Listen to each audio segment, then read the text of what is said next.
This short video will provide a refresher on developing a research strategy and how to use the library catalog and article databases.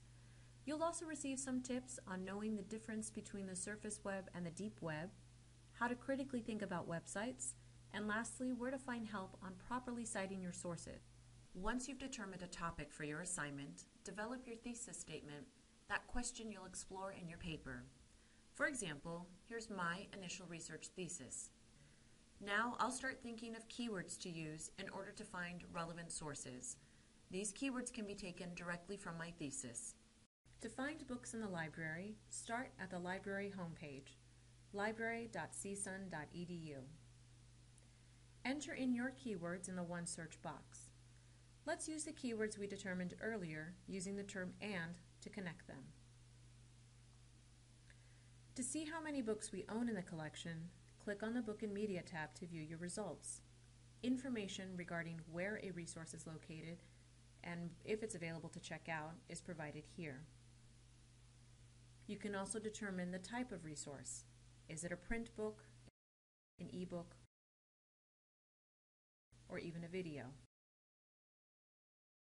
For more information about a book, click on the title and look at the subject headings or the table of contents if it's available. Then jot down the pertinent information to find the book, or if it's an e-book, click on the link to access it. To find research articles on your topic, return to the library homepage, then choose Find Articles by Subject. As you can see, the databases have been grouped together by their discipline focus. Since your topic focuses on leadership, you might consider using General Multi-Subject, Education, Educational Psychology, or even Political Science. Let's go to General Multi-Subject Databases and choose Academic Search Premier. We'll enter in our keywords, and let's truncate leadership in order to retrieve options such as leader, leadership, and so on.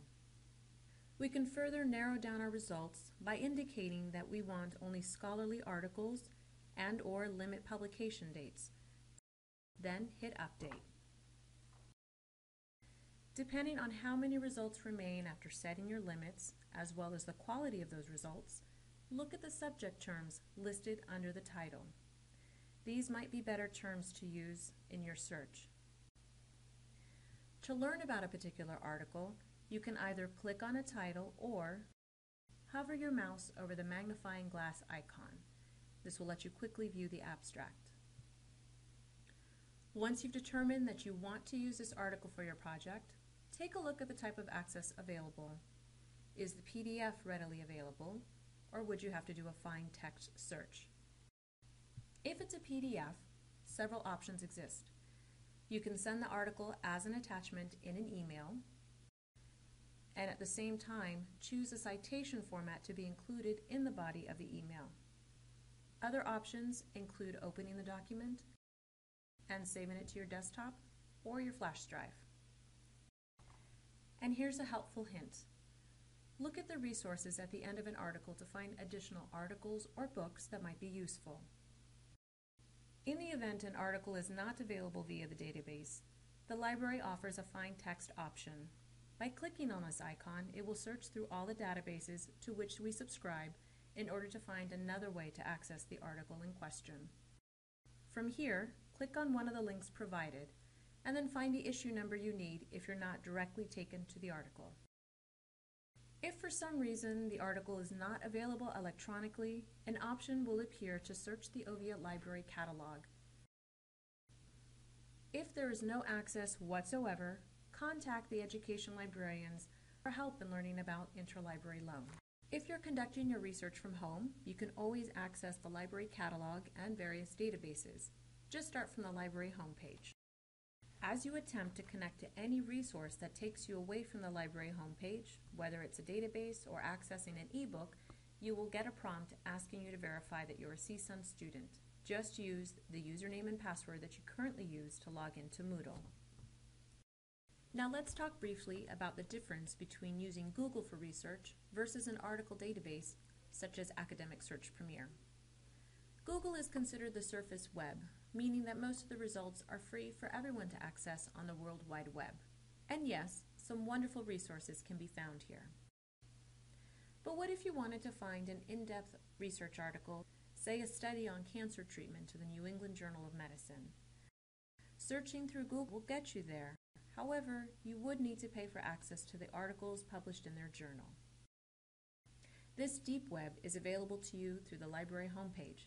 It's those databases we visited earlier in this video, and it's a tremendous resource available to you. Now that you've gathered your research, here are several factors to consider when evaluating a book, an article, and even a website. The first factor to consider is authority of the resource. Who created the information? What is the author's education or the organization's experience? Second factor is content and coverage. Who is the target audience for this article or site? Is it considered scholarly or for general consumption? The third factor is timeliness. When was the article published? How current does the information need to be for your topic or assignment? And if the resource is a website, when was it last updated? The fourth factor is accuracy. Are you able to find the same information in another source? The fifth and last factor is objectivity. Is the information presented fact, opinion, or propaganda? Are there references or links to show the source of the various facts or quotes noted in the resource? And if the resource is a website, it's important to pay attention to the domain of the site. These factors will always be an important tool to use in your continued research. If you ever have a quick question about how to properly cite a book or article, just go to the library homepage and click on Cite Your Sources. Then, click on the APA Style Guide. You'll have a plethora of examples to choose from on how to cite the resources you used in your paper.